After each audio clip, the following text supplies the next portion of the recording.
Tập 2, Abraham vâng lời Thiên Chúa. Truyện Kinh Thánh dành cho bé. Chào mừng các bé đến với Truyện Kinh Thánh dành cho bé trên kênh Thánh Lễ TV. Hôm nay, chúng ta sẽ cùng nhau nghe một câu chuyện đầy kỳ diệu và cảm động về một người có đức tin lớn lao và luôn biết vâng lời Thiên Chúa. Đó chính là ông Abraham. Các bé thân mến, các con có bao giờ phải rời xa ngôi nhà thân yêu để đến một nơi xa lạ chưa? Nếu có, chắc hẳn con sẽ thấy lo lắng và nhớ nhà lắm đúng không nào? Nhưng có một người, dù đã lớn tuổi, vẫn sẵn sàng rời quê hương để làm theo lời Chúa dạy, và người đó chính là ông Abraham. Ngày xưa, tại một thành phố cổ tên là Uz, có một người đàn ông hiền lành, luôn sống ngay thẳng và kính sợ Thiên Chúa. Ông tên là Abraham. Dù chưa từng gặp Chúa bằng mắt, nhưng ông luôn cảm nhận được sự hiện diện của Ngài trong trái tim mình.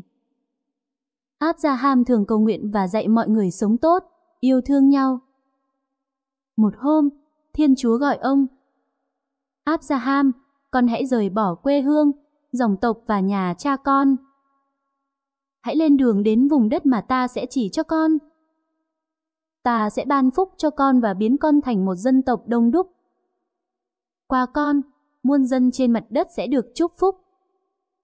Nghe xong, Abraham không hỏi lại, cũng không ngần ngại. Ông chỉ im lặng, gật đầu, vì ông tin vào lời Chúa. Thế là ông cùng vợ là bà Sa-ra, cháu trai Lót và tất cả gia nhân, đoàn vật của mình, bắt đầu cuộc hành trình dài. Họ băng qua sa mạc rộng lớn, trèo đèo lội suối, không biết điểm đến ở đâu. Nhưng Abraham không bao giờ than phiền, vì ông biết Chúa đang dẫn đường. Nhiều đêm, họ ngủ dưới bầu trời đầy sao, và Chúa phán: hãy ngước mắt nhìn trời và đếm các vì sao, nếu con đếm được, con cháu ngươi sẽ đông như thế đó. Abraham mỉm cười. Dù ông và vợ đã già, chưa có con, ông vẫn tin rằng Chúa sẽ giữ lời hứa.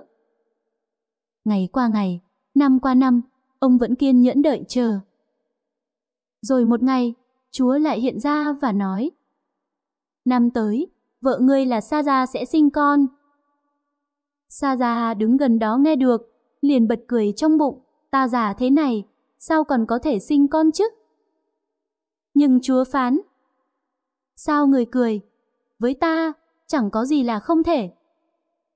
Và rồi, đúng như lời Chúa hứa, một năm sau, bà Sa-ra sinh một bé trai.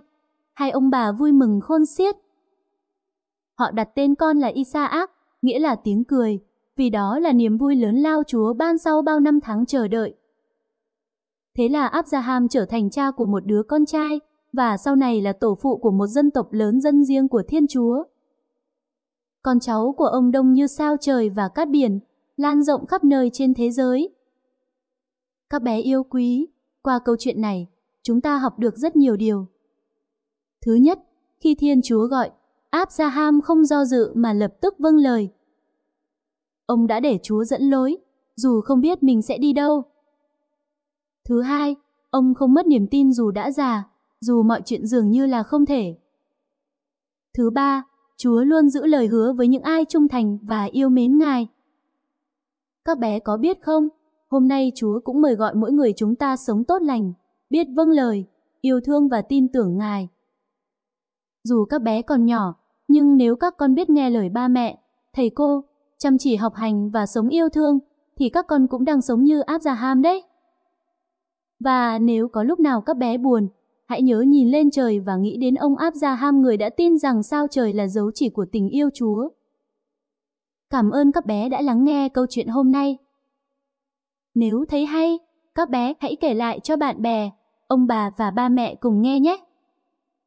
Và đừng quên nhấn đăng ký kênh Thánh Lễ TV để không bỏ lỡ những câu chuyện tiếp theo. Hẹn gặp lại các bé trong tập 3, câu chuyện về Isaac nhé. Thánh Lễ TV trân trọng cảm ơn quý vị đã quan tâm theo dõi và đăng ký kênh. Kính chúc quý vị luôn được mạnh khỏe, bình an trong Chúa và mẹ. Xin chào và hẹn gặp lại quý vị trong các video tiếp theo.